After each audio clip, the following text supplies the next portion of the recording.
We test theories against facts. And when the facts don't correspond to the theories, you don't throw out the facts. You throw out the theories. And you know what those emergency generators aren't powered by? They're powered by diesel fuel, a fossil fuel. Why would they do that? Reliability is the most important thing, not cost. I want an adaptable society. An adaptable society is one that does not lock itself in to solving the wrong problem.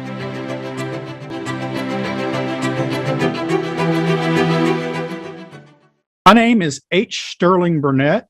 I have a Ph.D. in applied philosophy. My specialization is environmental ethics. I have for, sadly enough, more than 30 years, part-time for about 5 years and full-time for more than 25, worked on environment, energy, and climate issues, which tells you I'm getting old. And I basically work from the premise that the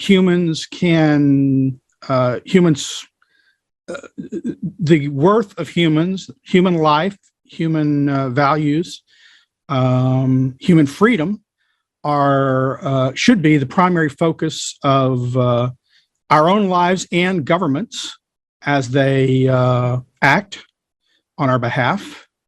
And that, but in exercising their freedom, they can harm environmental goods that are valuable to us, and they can benefit the environment, but that the environment itself should not restrain human freedom, except where actions in the environment violate basic human rights. Thank you very much. That was a very extensive introduction. Can I ask you, what is your position on climate change? Do you think it's changing? It's not changing? Do you think CO2 is the factor? Do you think people are at all at fault, or you think it's a natural cycle? What is going on? When discussing climate change, we must be clear. Climate changes and has always changed. The climate, as it's defined in science, are 30-year periods. And some areas, climate doesn't change for hundreds and thousands of years. Some changes fairly rapidly, sometimes in response to human activities, sometimes in response to natural factors. The present era of modestly warming temperatures and climate change, it's not global. The average is just we take data from all over the world and we total it up and we say, oh, that's the average temperature. But the truth is, climate in some areas is changing, and in other areas it's not changing that much. The extent to which humans are contributing to this is a hot topic of debate. More importantly, even if humans are contributing to this, whether this constitutes a crisis, which is the focus of your conference, is even more a topic of reasonable debate. And I say this because, as I said, climate changes. Modestly warmer temperatures, historically, human societies have flourished and done better during warmer periods in history, and they have declined, and lifespans have dropped off. Societies have collapsed. Entire villages have disappeared when temperatures fell and crops failed and the ice expanded. You just mentioned data. My question is, when you go on the open source internet or anything and you start looking for statistics as far as what is the temperature, is it on the rise, what's going on with CO2, and then you start going and see how many hurricanes there are the winds getting stronger, and so on and so forth. Depending on what is you're looking for, you will be able to find proof to any possible statistics you're looking for. So my question to you, which statistics we could trust, and which ones are you relying on? Now, cherry picking of the data is a serious problem in science and outside of science, where you choose data that supports your position and you ignore the data that would seem to undermine your position. It's especially a problem in climate science. For proxy data in the past, some scientists use tree ring data. Tree ring data is a perfectly valid way of doing it. But you shouldn't pick some trees and not other trees just because some trees show warming and other trees don't show warming.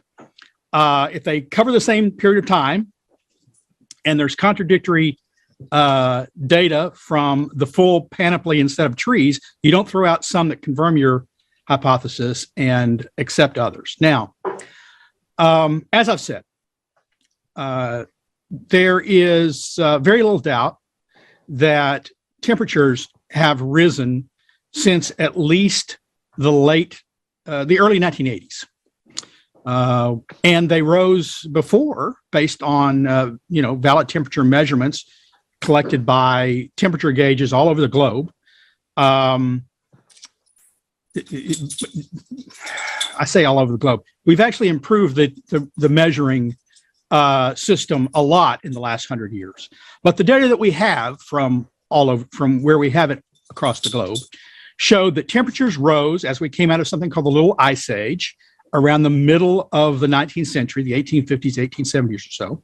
So temperatures rose through the 1930s. And in the US, at least, we had our worst heat waves during the 1930s, the Dust Bowl. More than half the record heat temperatures in the US were set in the 1930s. They haven't been broken. There's 2 years in the 1930s that set more record heat than all the records that have been set since 2000. So it was warming then. Now, we hit a period from the 1940s through the late 1970s where the Earth was cooling modestly. And at the time, you saw a lot of scientific talk, discussions, papers, and front page headlines saying the Earth was cooling and we were facing the coming ice age. And then that changed and the year started warm again. And the world's governments through the UN formed the UN Framework Convention on Climate Change. Now, you would think that would be studying climate change, but they specified that you study the human causes of climate change. So they ruled out all natural factors. They said, no, we're not going to study whether the sun plays a role. We're not going to study whether volcanoes play a role. We're not going to study whether large ocean current shifts play a role. And we're not going to study, we really don't understand clouds, so we're not going to count them much. What we're going to study is human CO2 emissions, because that's what we can get a handle on. And I'm sorry, but if all you have is a hammer, the hammer being greenhouse gas emissions, then everything looks like a nail. So everything caused comes from human emissions. That's not the way science is supposed to work. Mm-hmm. But of course, it was not a scientific body. It's called the Intergovernmental Panel on Climate Change, not the Interscientific or International Scientific Panel on Climate Change. That's because the people are appointed by governments and the governments have to approve the reports. That doesn't sound like a good way to conduct science to me. Excellent. What proof do we have that current climate change is not caused by humans? So the question is, to what extent is current climate change, which I don't know anyone who disputes is happening, is caused by humans, and how we can prove it or not prove it? That's a difficult question. And they have tried to prove it through the use of what they called global circulation models, climate models for short. And what they do with these climate models is they insert what we understand about physics as a background. Then they make assumptions about what the climate would be like absent any greenhouse gas emissions and what it should be like with greenhouse gas emissions. But with a lot of technology, your outputs, in this case, the computer model simulations, of what future climate will look like, what present climate should look like, are only as good as the data you put into it and the assumptions you make. It's garbage in, garbage out. If you make faulty assumptions or incomplete assumptions, if you don't put in data, or if you have to because you don't really understand not just data, but sort of the physical properties of how the Earth operates very well, so you have to leave out large physical factors, your models are going to be weak because they're only as good as the accuracy of the stuff that's put in them. And global general circulation models are weak. They have, since their beginning, over-predicted the amount of warming that we have and should experience with the additional units of CO2. In part, that's because they make assumptions about the sensitivity of the Earth's climate to additional units of carbon dioxide and other greenhouse gases. And based on their outputs, we can pretty confidently say those assumptions are wrong, that models are oversensitive. And so I guess when you're looking at, we're often told we're in the midst of a climate crisis. And we face a climate crisis. Why? Well, you can talk about whatever other weather events or climate changes are happening, but it's all driven by temperature changes, the rise in what they call globally average temperatures. Now, climate models have failed to predict past temperatures or to accurately reflect past temperatures. They fail to accurately represent present temperatures, but we're told we can trust their projections of future temperatures. That doesn't seem reasonable to me. If you have to fudge the models to force them to accurately reflect past and present temperatures, I don't trust what they're saying about 50 and 100 years from now very much, nor should anyone else.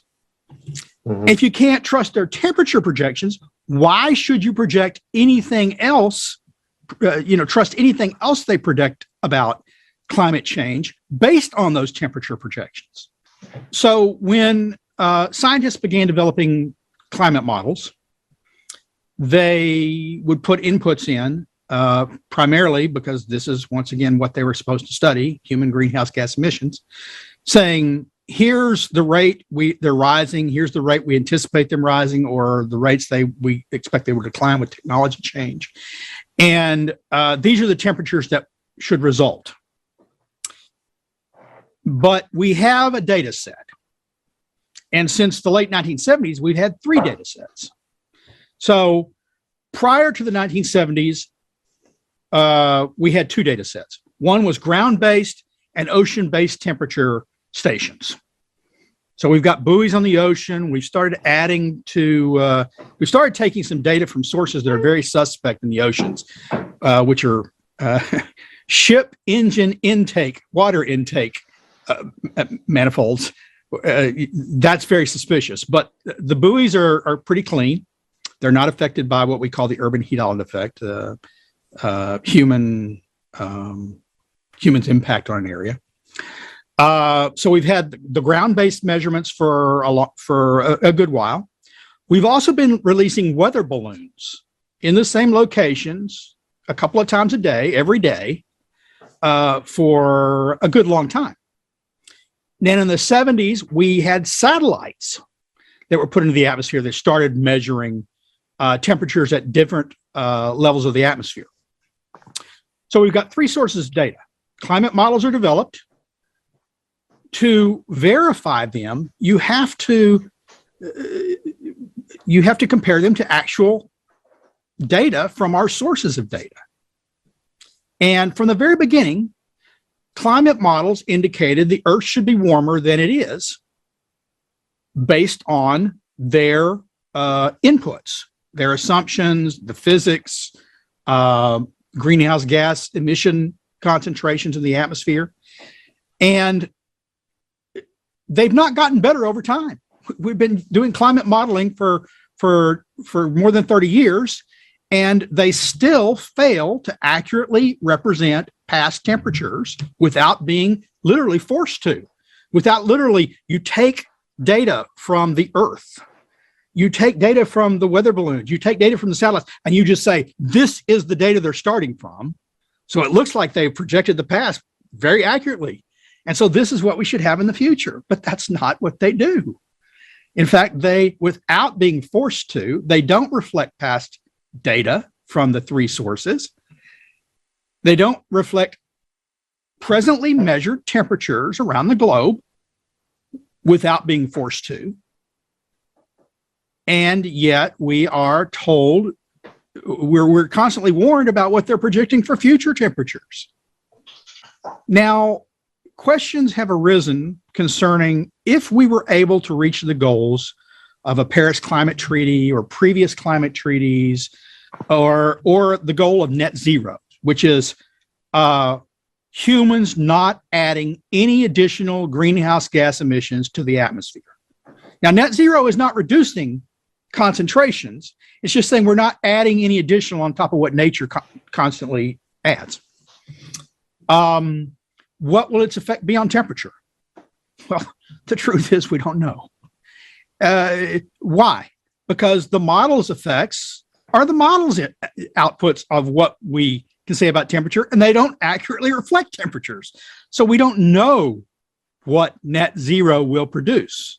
Will it 100 years from now peak global temperatures at 1.5 to 2 degrees of warming, which is what the goal is? The Paris Treaty set the goal of keeping globally average temperatures below 2 degrees rise as far as possible, hoping for 1.5. So if we get net zero, will we produce that? The models say we will, if we do it very quickly. But that's not clear because the models don't manage temperature well. I mean, even the IPCC had to admit their models are overwarming. So we actually may well keep temperatures below 1.5 to 2 degrees, and it may have nothing to do with getting to net zero. In fact, simple climate models, to understand part of the problem that I think is the problem behind climate models, you have to understand that it's not just the physics of climate and greenhouse gas emissions that are put into it, and assumptions. It's assumptions about what they call feedback mechanisms. So if the Earth warms, what will happen in other places? Will the permafrost melt and put even more methane and CO2 in the atmosphere? Will the snows go away? Will trees absorb more carbon dioxide? They make these feedback mechanism assumptions, but they don't understand the feedback mechanisms very well. And you can read the scientific literature and know that, because every day, almost, either a press report or a scientific report comes out projecting different futures for the same regions for 100 years into the future. So will monsoons be worse in India, or will they be better in India, or will they stay the same? You can find data, not data, but reports, research, which indicates each of those three outcomes 100 years from now based on climate models. But it's all based on feedback mechanisms. Now, there is a set of models. They're not favored by the IPCC. One of them is a Russian model, which is simple. They don't assume the feedback mechanisms. They just look at the physics of CO2 and the physics. So adding CO2 and physics with no feedback. And they produce about 1 degree Celsius of warming with increasing levels of CO2 up to a doubling. It's all called, it's all premised on a doubling of pre-industrial levels of carbon dioxide. So I'm going to go into a little history. Mm-hmm. Over time, the Earth's, the atmospheric levels of carbon dioxide have radically fluctuated throughout the Earth's geologic history. They have been in the past as much as 5,000 parts per million. They are currently about 420 parts per million. So over long periods of time, they have fluctuated, but in general, they have fallen.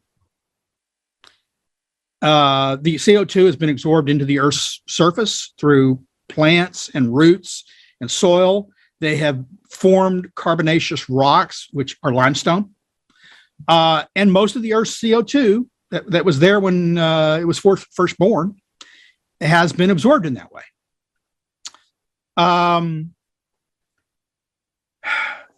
During the middle of the last ice age, the CO2 in the atmosphere reached about 180 parts per million. At 150 parts per million, plants die. They can no longer photosynthesize. And if plants die, all life on Earth goes away too. So we are getting dangerously close over time to the death of the planet because there's not enough CO2 to sustain plant life. Now, we came out of the ice age. And when they did, as has happened in previous interglacial cycles, periods between ice ages, CO2 rose dramatically. And it rose from about 180 parts per million to 280 parts per million, which is where it was, more or less, when we started the Industrial Revolution.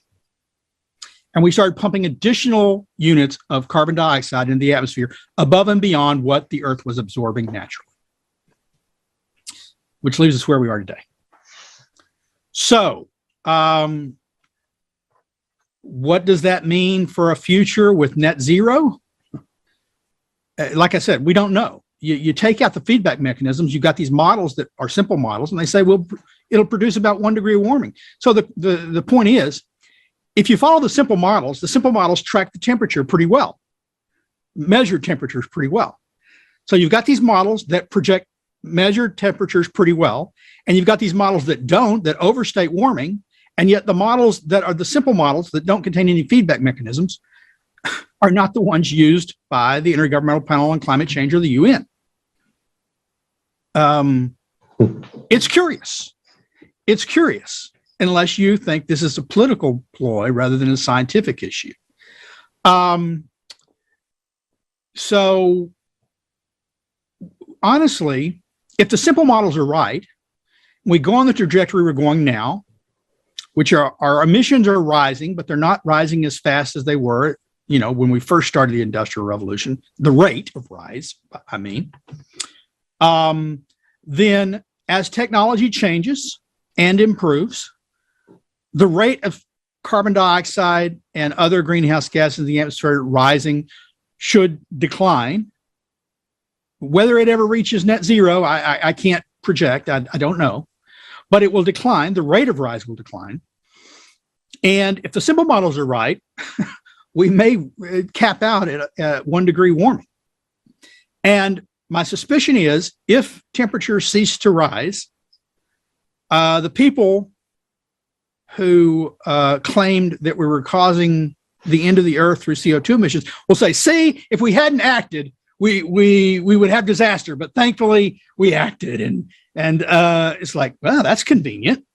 You did what simple models said would happen, and it produced those results, and now you're claiming credit. It seems like we are being pushed into believing that CO2 is the factor. So basically, somebody is looking to blame us for climate change. What do they have to gain from it? Is it true? Is my statement is true? And why would they want to do that to us? So why would people want us to believe that carbon dioxide emissions are bad for the planet when they're demonstrably not bad for the planet? Once again, we're all carbon-based life forms. Without carbon, it's over. Game over. Plants need it, and they're thriving under it. But they want us to believe that carbon dioxide, that they have a God's eye point of view. They stand above it all, and they look down and they say, this is the optimum temperature. This is the optimum level of carbon dioxide. We know that. Well, first off, I don't have much faith in people having, if any person or a group of people, having a God's eye point of view and knowing that. But I could be wrong. Maybe there is an optimum temperature and an optimum level of CO2. I don't know who knows it, but I could be wrong. And so if I'm right, however, the question is, if the data is what it indicates, the question is, why would you push to end carbon dioxide emissions? Not just carbon dioxide emissions, various other things, some of which are, traditional pollutants. I wouldn't be happy to bring them in very often. Anything can be a danger. Water is a danger. Now, and I'm not just talking about drowning. I mean, we all know if you ingest water the wrong way, you breathe it rather than swallow it, you're going to die unless you've sprouted gills and now you're a fish. But you can drink too much of it. It can it could mess up your electrolyte balance and you can die. You drink it the right way and there's just too much of it in your system. Well, that's true of CO2, but it had to be much higher than any levels anyone's reasonably expecting. So it's not the traditional pollutant. It's not toxic at the levels we're seeing. They call it a pollutant because they say the accumulation in the atmosphere is causing climate change. Why would they do this? Okay, I'm not a psychologist, don't claim to be one. I can't get into people's, I don't know how other people think. I can't get into someone else's head. I can make assumptions about why they do what they do based on a variety of factors, but I can't know it. So there are some people who I believe really believe humans are causing dangerous climate change and really, or really believe, even if they don't think humans are causing dangerous climate change, they love the environment, a particular time slice of how the environment was, or they'd like it to be in history before European conquest of the North American continent, before the Vikings, pick your time period. They think that's the way the earth should be. They have a moral vision, a normative vision of the way the world should be. And they see industrialization, which involves CO2 emissions, as interfering with that moral vision coming about. And so they've leapt on the climate bandwagon, or they really believe it. So there's one group of people that really believes humans are causing climate change and it's bad for humans or the environment. There's another group of people who see it as a cause to obtain other goals. So they want to talk about social justice, or they want to talk about gender equity, or they want to talk about getting rid of capitalism because they hate capitalism and they like socialism. I think that's because they think they'll be in charge if under a socialist regime. They won't be under their own thumb. So they're using climate change as a cause to reach other goals. Then there are the politicians. I don't know. Most politicians that I know are about power. And they may be about power for their own gain, or they may be about power because they are paternalist. They have a vision of the way the world would be, and they think it would be better. And they're willing to force that on you because they think you're not smart enough to know how to live your own life. And if you only did what I wanted, if the world were only like I would design it, you'd be happy. You'd be in paradise. You don't understand that. You're not smart enough to understand that, but I am. And so you got two types of politicians that do it for gain, politicians that do it for paternalistic reasons. And then you got a very small subset of politicians who are really there to help people follow their own lights and thrive and flourish. But I think they're vanishingly small. And I think even some who started out that way, just through the political process, are ground down to become one of the other two. The scientific community, well, I don't know. Some scientists, I think, really believe it. Other scientists, I think, do it out of fear of what their colleagues think. Imagine you came up in the last 20 years as a young climate scientist, and you do your data, and it doesn't show climate change is happening. First off, you're having a difficult time getting published because journals don't want to hear it. Well, that affects your tenure track position, and your colleagues are frowning at you, and you're not getting government grants because government doesn't give grants to study natural factors of climate change or to study things that prove humans aren't causing climate change, because government has a motive, expanding its reach. So you're in a bind. You suffer if, I'm not saying all of them, their research honestly finds that humans aren't causing more hurricanes or that CO2 is not driving climate change. But I find it curious that when I often see in studies, you wouldn't have seen this 50 years ago. A study is done and it says, there's a fear humans are causing climate change, and that's going to affect X, Y, or Z. We've done research to see how X, Y, and Z are being affected by human greenhouse gas emissions. Our data does not show it's being affected by human greenhouse gas emissions, but we're not saying climate change isn't happening. We're not saying humans aren't causing it. Our data doesn't show it, but that's okay. You know, you don't have to believe our data because we're saying the right things. Humans are causing climate change. Our data just doesn't reflect it. And we can't figure that out. We'll figure it out sometime. So I know many authors who've been suppressed, and I know researchers who've left the field because they feel like they can't give their honest assessment and get it either published or get tenure because their colleagues are raking in huge sums of government money by saying humans are causing climate change. And I guess that's the last point on that, is that more money has been devoted to climate research in the past 15 years than was devoted to climate research cumulatively worldwide prior to that. Billions and billions, if not trillions of dollars, have gone into climate research. And that goes away. I'm constantly told the science is settled. Well, if the science is settled, let's just move on to policy and stop funding the scientists because it's settled.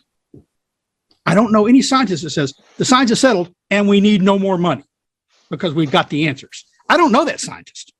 Mm-hmm. The science is settled, but we need more money for research. That's the scientist I know. And that is hypocrisy. We've answered the questions, but we need more money to continue studying the questions. That doesn't work. So what I would like to ask you is that to come back to this pro-CO2 or against CO2. And nowadays we see that it is becoming more than politics. It is becoming more like religion. And is it the way to get to the bottom of this by having constructive discussion? Should it be done or can this be done? I have stood on stage with a number of scientists, 7 or 8, were researchers who believe carbon dioxide emissions are driving dangerous climate change. And so I test whether it's a science or a religion, because it seems to be a religion to me. And how you test that is the theory disconfirmable? Is it possible they could be wrong? And so I ask them, I say, look, I know what it would take for me to believe that humans were causing dangerous climate change. And I asked them, what would it take for you to believe the theory is wrong that humans are causing dangerous climate change? Now, 6 of those 7 or 8, they had no answer at all. They couldn't give conditions that would disprove their theory. That tells me it's not a scientific theory, it's a religion. If there are no conditions under which they could be wrong, that's not science. Now, there's a role for faith in people's lives. I'm a religious person myself. But I don't let my religion cloud my fealty to the scientific method, which says any theory can be disproven in theory, at least.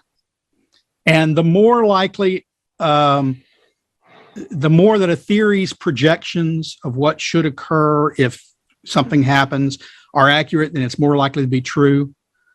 but something could come along to overturn it tomorrow. That's how science works.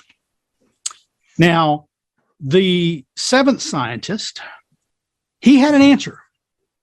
And his answer was all of physics would have to be overturned. Really?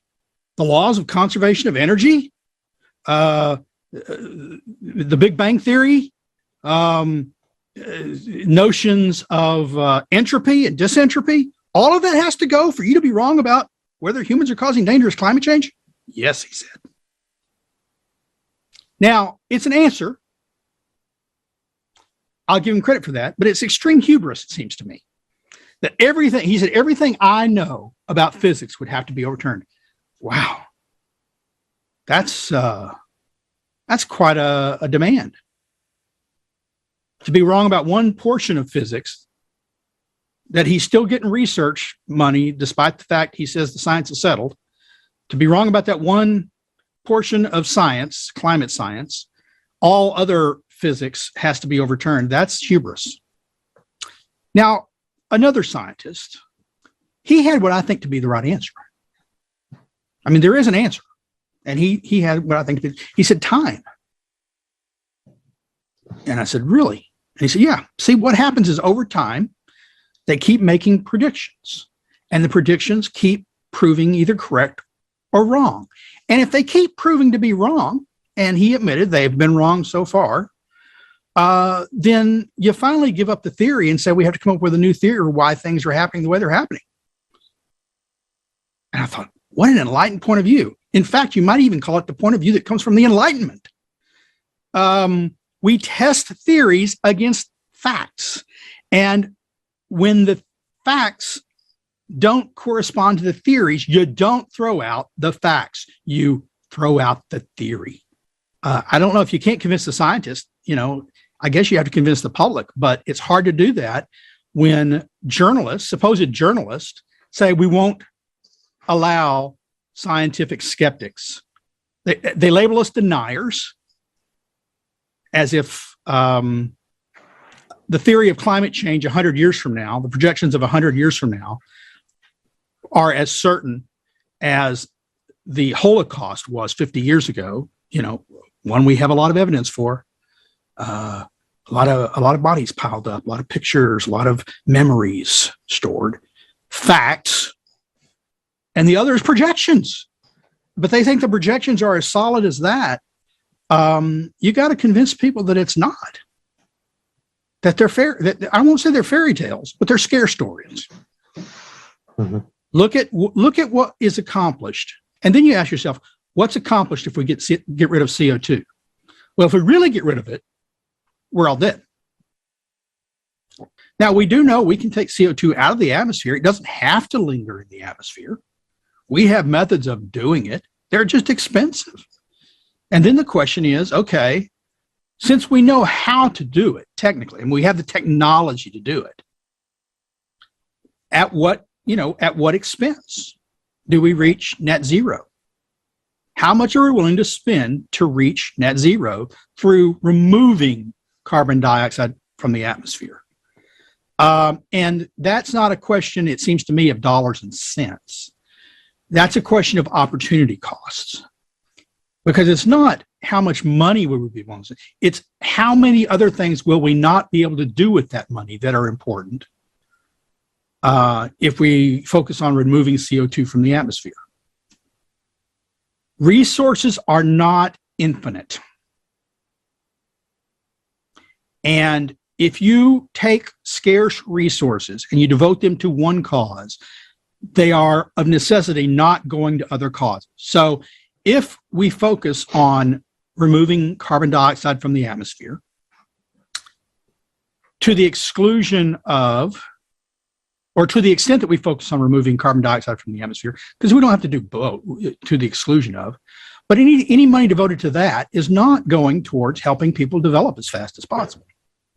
If you want to say, well, we're preventing an additional X amount of sea level rise 100 years from now, okay, how many generations of people in poor countries have to die today, have to be allowed to die today by not being allowed to develop to make that happen? Is it worth it?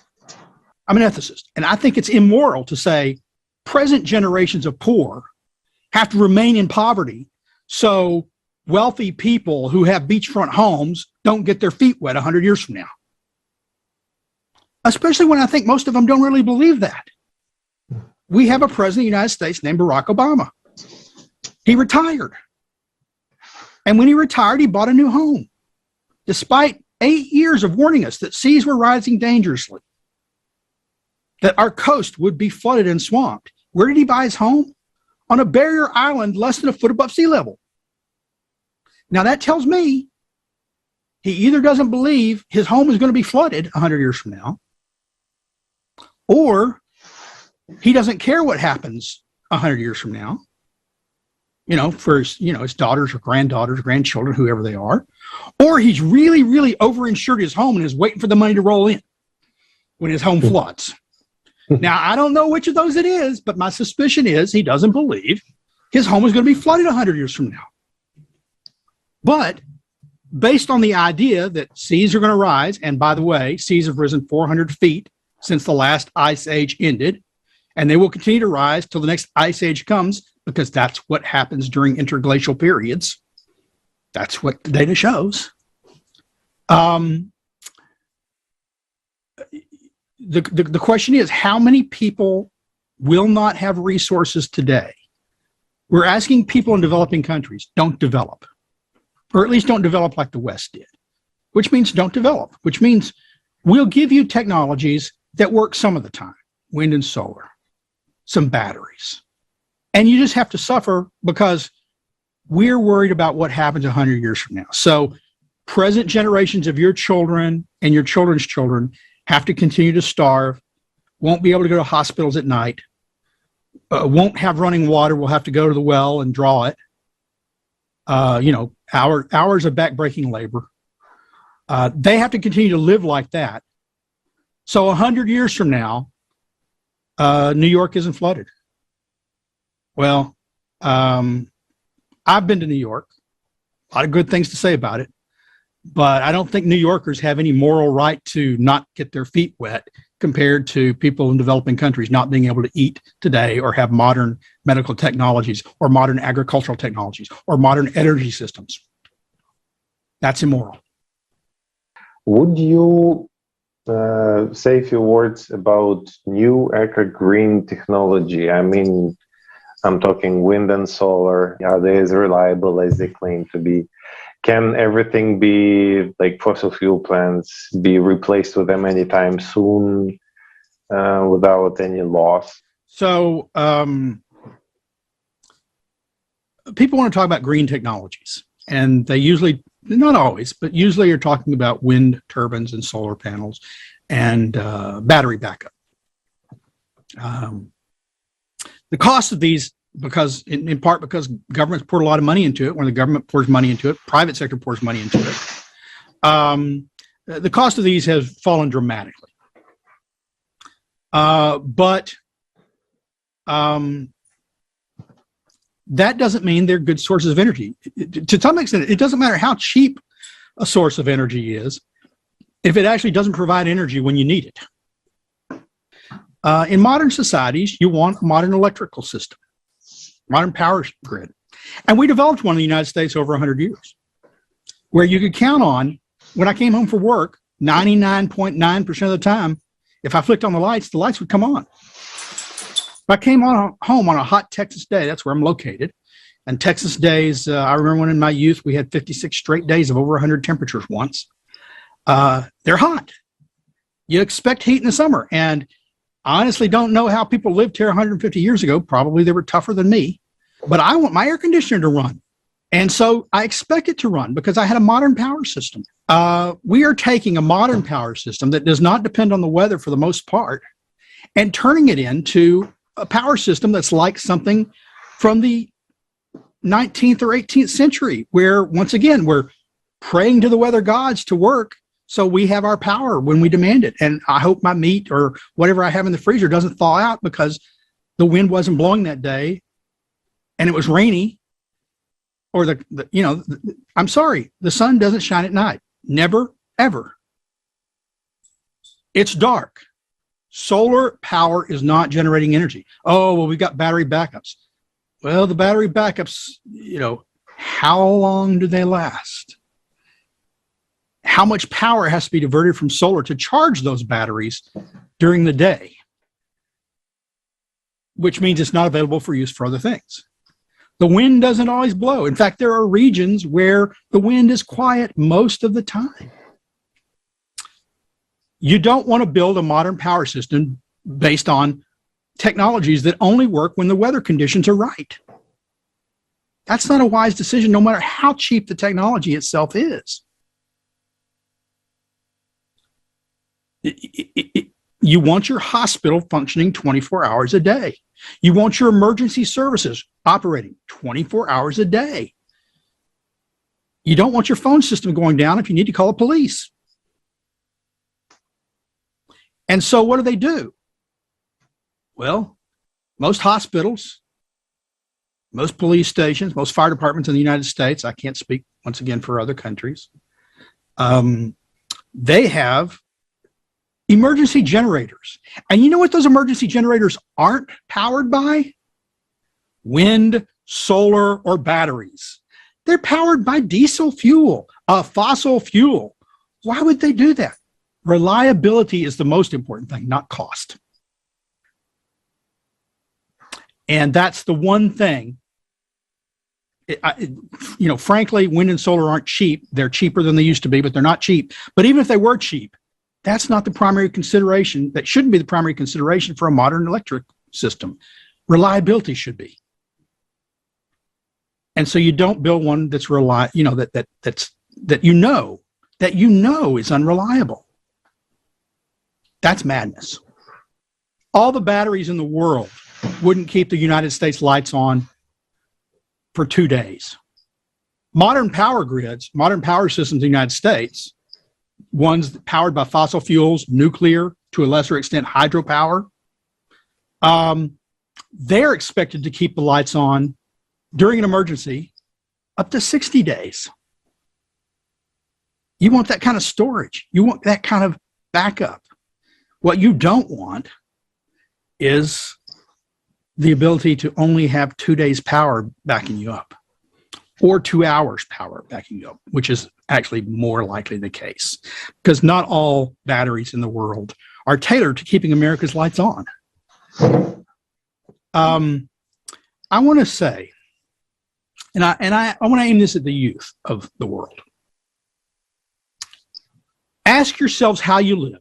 If you're concerned about climate change, if you're really, really concerned about climate change, and you think humans are causing it and it's dangerous, ask yourself if your life reflects that. Are you giving up your cell phone? Because if you want to get rid of fossil fuels not only just power that cell phone, charge it, but the very plastics that they're made of are made from petroleum products. You don't have them without fossil fuels. Do you live in a modern structure that has any steel in it? Are you willing to give it up? Because steel takes coal to produce from iron. Are you willing to give up your Kindle?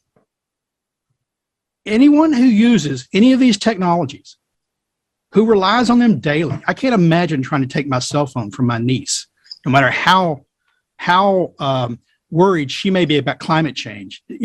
I'd probably get clubbed about the head and neck if I tried to take the cell phone from her. I'm trying to save you. I'd say, I'm trying to save you. I don't want you to die from climate change. Leave my cell phone alone. I can see it now. I'm going to get beat. Does your lifestyle reflect your belief? And if it doesn't, either re-examine your lifestyle or re-examine your belief. But don't tell past generations that are still around that they ruined the planet, that they're killing you, because quite frankly, they've made your life a lot better. You have modern conveniences. You have cell phones. You have computers. That didn't happen because they fell from heaven. Yes, I would like to ask following question. So essentially, along with observation of statistic on weather event, we also pay attention on the publications on geodynamic changes. And what we observe is that that it's a good amount of publications, which is talking about the magnetic field weakening, seismic and volcanic activity is increasing, and activation of magma sources beneath Antarctica and Greenland, and Gulf Stream is slowing down. And all these changes, they cannot be explained by carbon dioxide emissions. And are you familiar with these studies, and what are the driving factors behind all this? What I know is, like King Canute before, whose courtiers tried to convince him that he was so powerful he could stop the rising tides, he went and stood and said, "It doesn't seem to be working. You know, I don't seem to have that kind of power." We don't have the power to control the climate or the weather. There are lots of factors, and we do know some of them are ramping up.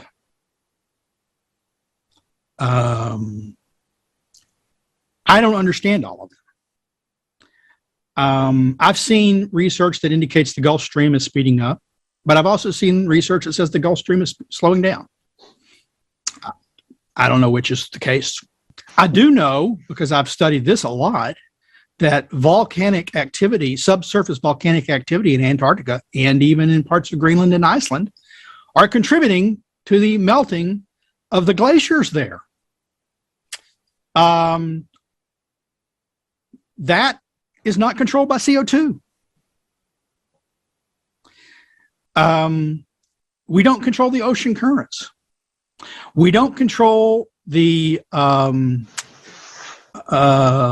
magnetism of the Earth and how it shifts or can shift over time, magnetic poles. We don't control our orbit. Now, maybe this is why the Intergovernmental Panel on Climate Change and the UN Framework Convention on Climate Change focused on the human causes of climate change, because there are so many factors that affect stuff that we don't control. But that doesn't mean that just because that's what we're studying and that's what we're focusing on, that we have that control if these other factors are at play. And they almost certainly are. So we need to understand them, because the most effective response to a changing climate is understanding what's causing it and preparing for it. If you can't control the causes, you prepare for the worst possible outcome. And to the extent that you can, well, you do what you can. We don't control those things. And they're really what's driving. That's why we should study them. Because if they're really what's driving climate change and we think it's bad, we should know that too. Rather than expending a lot of resources trying to control CO2, maybe we should spend a lot of resources hardening ourselves, making our societies more adaptable to whatever climate change occurs, whether the weather becomes colder or hotter. I want an adaptable society. An adaptable society is one that does not lock itself in to solving the wrong problem. Wonderful. Thank you. Amazing answer. Yeah, thank you. It's a really, it's a really great answer. Thank you very much, Dr. Burnett. And may I ask you, there is another question which we've had, is that have you heard about the global warming observed on other planets, like in Mars and other planets and satellites? Have you, while you answer that, have there been a CO2 on the rise there as well? Human cause, maybe? Just like climate change occurred on Earth long before there were any factories or automobiles or anything else, climates on other planets are beyond human control. And they, more effectively than almost anything, show nature still rules the roost. Now, Venus, it's covered with CO2, but I'm not talking a little bit. And it's also a lot closer to the sun. And it's very, very hot. There's not one coal-fired power plant on the planet that we've been able to discern through our satellites going through their cloudy atmosphere. So the physics of other planets, I don't think necessarily tells us much about the physics of this planet. Studying Mars, there's some evidence that at least I haven't studied Mars myself, but I've read a lot. I've read a modicum amount that there's some evidence that Mars used to have water, and maybe it was a planet more similar to ours. We don't really know why that's not the case now. We speculate. We have theories, but none of them have yet to be proven, I think. What we can be pretty confident about is that whatever the cause of Mars's current state, it had nothing to do with human greenhouse gas emissions. And if we ever terraform Mars, and people are talking about doing that, it will only be possible because we start emitting greenhouse gas emissions in something like a greenhouse. We're going to have to erect structures that we have oxygen and CO2 and things in so we can grow plants there. We can't do it today. We will want more CO2 on Mars if we want to set up colonies there or anywhere else. We have to have conditions that are pretty much like they are on Earth. And what we know is plants and animals thrived historically in conditions where CO2 was much higher than today's levels. Yeah, thanks a lot. And I think I would like to come to our last questions. And the question is that how it is important for people on the planet to unite, and how important the life of humans should be for our society. Based on the Earth's history, we can expect another ice age. When that ice age comes, large areas of the globe will become uninhabitable without huge amounts of effort to keep the ice off of them, which means more of the Earth's populations will move towards the equators. That's responding to nature. Are there common causes that all humans should be able to get behind, that we could join together and work towards? I think there are. Reducing poverty in developed and developing countries alike. Reducing hunger in developing and developed countries alike, because even in developed countries, there are pockets of hunger. Helping people find housing, and more importantly, helping people discover ways to deliver to themselves meaningful lives. People can't give you self-esteem. You have to earn it. Work helps you develop self-esteem. Work helps you develop meaningful lives and helps you dream of better things for yourself and to be able to deliver better things for yourself. So helping people find meaningful work. Technologies do that all the time. They sometimes destroy older industries and create new ones. But we're on an upward trajectory if we don't shoot ourselves in the foot. The Earth will be around and life will be around long after we're gone unless we do something to screw it up. And human greenhouse gas emissions are not that thing, because CO2 has been beneficial for life on Earth for as long as life on Earth has existed. I do appreciate everything you've said, and it's been a pleasure. Thank you very much, sir. Well, I appreciate y'all having me on. I appreciate you reaching out. Thank you very much, Dr. Burnett. I would say that it was really amazing conversation. No lie lasts forever. Truth always triumphs. Now is the time for the truth. We will give you the facts of historical deception of all of humanity. In the year 1992, a 12-year-old environmental activist, Severn Suzuki. I am fighting for my future. Losing my future is not like losing an election or a few points on the stock market. I am afraid to go out in the sun now because of the holes in our ozone. I'm afraid to breathe the air. The year 2018, a 16-year-old eco-activist, Greta Thunberg, How dare you! You have stolen my dreams, my childhood, with your empty words. On my generation, sucking hundreds of billions of tons of your CO2. Interesting, isn't it? An old song written by the Cooks of Lies has been played again after 27 years. So what is the reason for such ardent performances by young eco-activists?